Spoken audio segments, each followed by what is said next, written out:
Today I'd like to chat with you about how easy it actually is to find locations and subjects for our Nightscape images.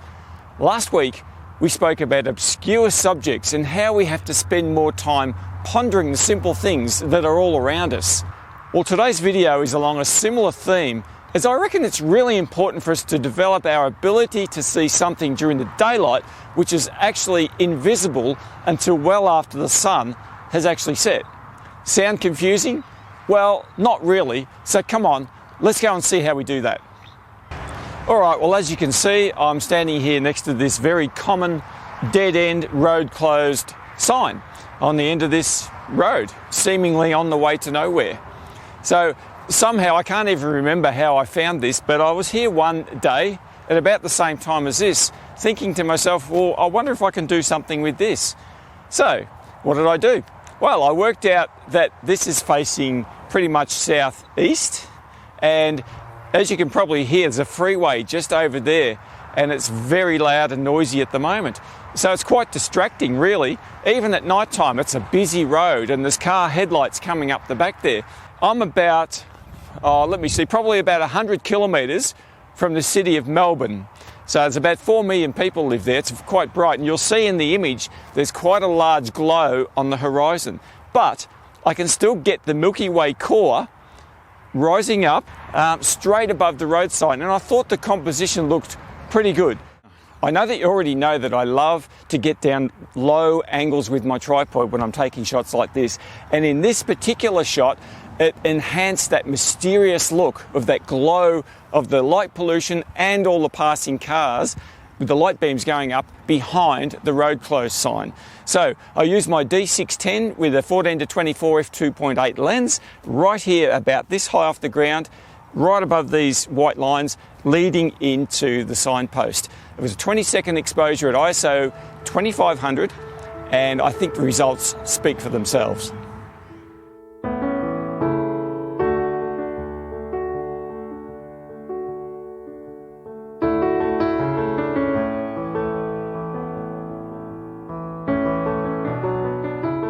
Now, of course, it's impossible to see any of those lighting effects during the daylight like it is now. All I can see is a dead-end road with a road sign at the end of it.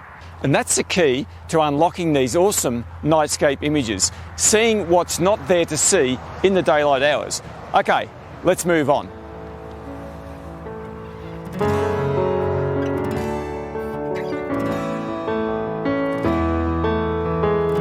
Now, there are bridges over freeways like this all around the countryside, and to be honest, they can be really difficult to access even in the middle of the night.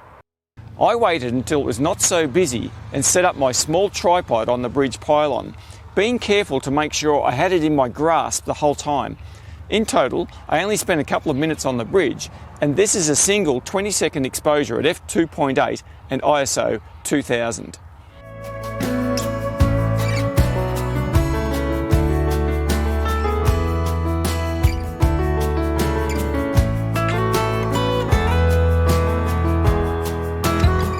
So I guess my point here is that we cross these bridges and freeways every day in our travels, but just this once, I decided to stop and see what I could capture. Not very difficult, but also not quite as obvious that there's a shot to be had here.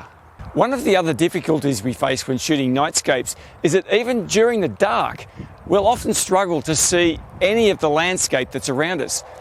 We need to wait a few minutes, let the night vision kick in, and soak in the view of our surroundings.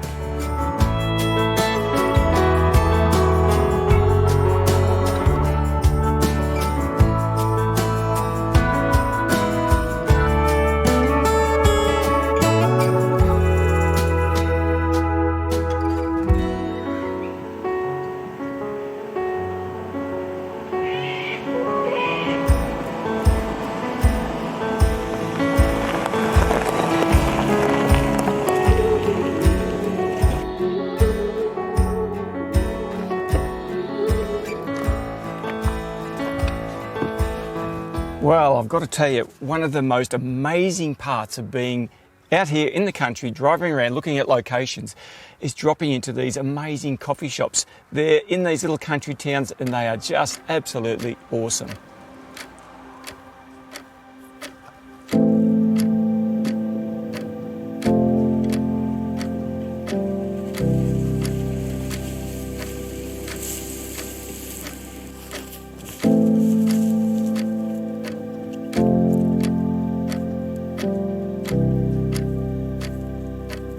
My original plan when I visited this location was to shoot this old bluestone ruin.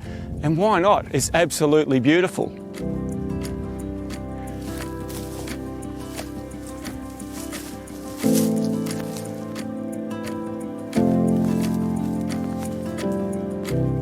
But you know what? Whilst here, something else caught my attention. Check out this small tree.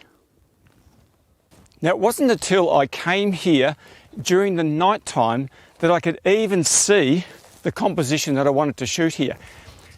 With the camera angled down very low to the ground, I could see this gorgeous silhouette of the tree with the Milky Way core rising above it in the eastern sky. So most of you guys know already I'm a big believer in getting my camera down very low to the ground because I want the foreground subject to stand out against the night sky. In this case, I was so low to the ground, there's grass in the foreground shot, which I didn't actually see until later on. Now, I used a Sigma 35mm f1.4 lens on my Nikon D750. I did a 10-second exposure at f2.2 and ISO 2500. And I was wrapped. I took a few different shots, very pleased with the outcome.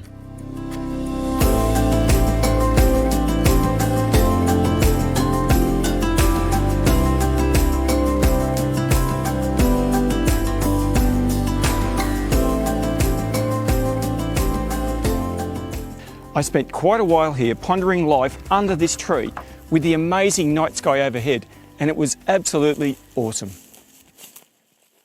Okay, I've got something really amazing to show you just down the road from here, so let's jump in the car and get moving.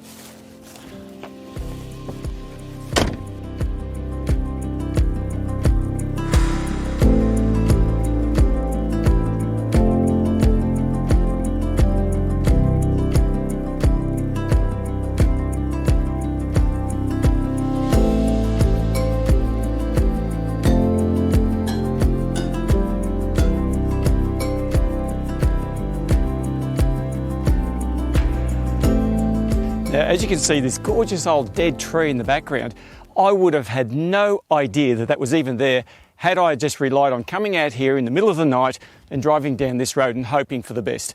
Now, because I came through here after visiting that ruin during the daylight hours, I saw the tree and I thought that's going to be awesome.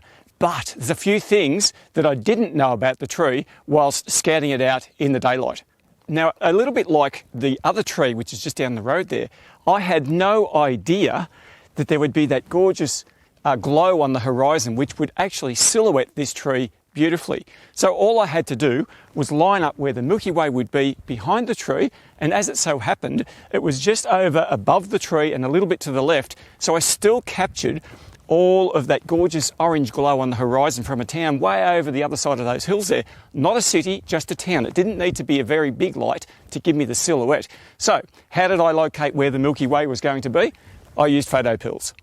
All right, so the Photo Pills app, which is available for phones and tablet devices, is invaluable for finding where the Milky Way is going to be in the night sky anywhere in the world. So all I did was line it up, looking at my phone screen, scrolling through the time, and I worked out that I had to be back here at a certain time to get the Milky Way in the direction that I wanted. And all I then had to do was set my GPS in the car to this location, and I can find it any time of the day or night. Simple.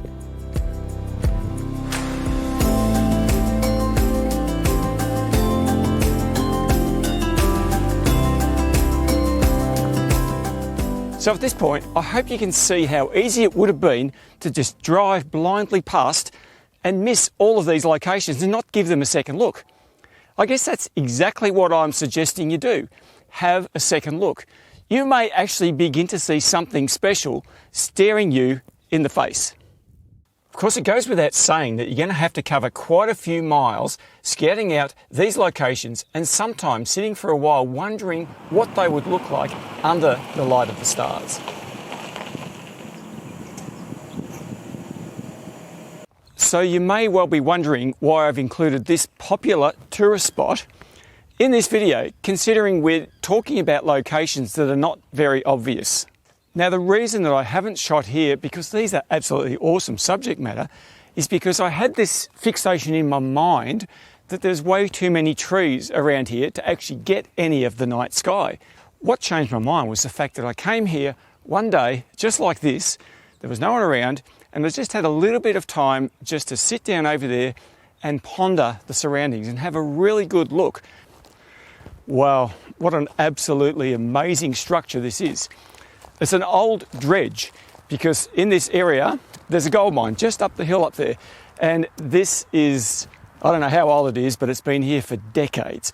Now, of course, I've seen this and I knew it's here, and I thought to myself, I'll just give it a go. And you know, that gap up there is where the Milky Way core came right up over the top in February.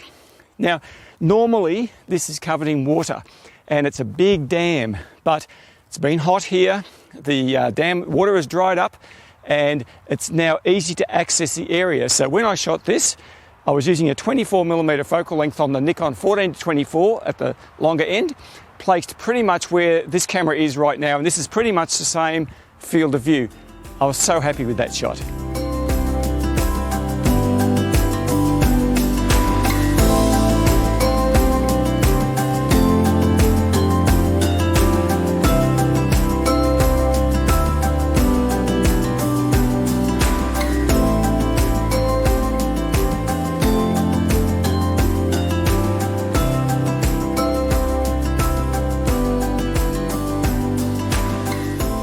I've learnt by personal experience these last few years that you should never underestimate these locations totally surrounded by trees.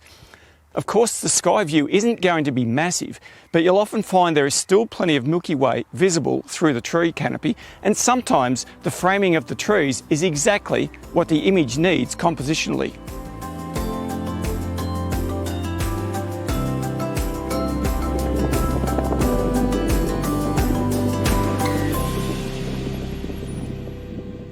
Okay, so our little adventure continues out here, pretty much in the middle of nowhere. But as we've already established, there's always an opportunity for a nightscape image if we're willing to look hard enough for it.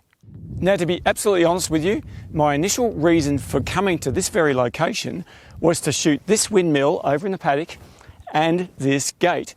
And you can see from the images I shot on that particular night that they came out really well. But the real star of this location is right across the road. I'm going to show you that right now. Now, it's probably about 3 years ago when I came to this location one night. And as I said, I shot the windmill and the gate across the track. But right behind me there, you'll notice two trees. And I didn't really take any notice of those trees until I was getting back into the car, and I thought I could just see the shape and the silhouette of those two trees, and they stood out beautifully against the night sky. So I thought to myself, hang on, maybe I can shoot the trees. And I actually decided to do a panorama. So I did a 21-row panorama, 3 rows of 7, with my Nikon D750 and the 20mm f1.8 lens. I shot at f2.2 at ISO 2500, and they were 20-second exposures. And I blended those in Lightroom and did some light painting on the ground here. At the time, it had been raining and there was puddles all over the ground here.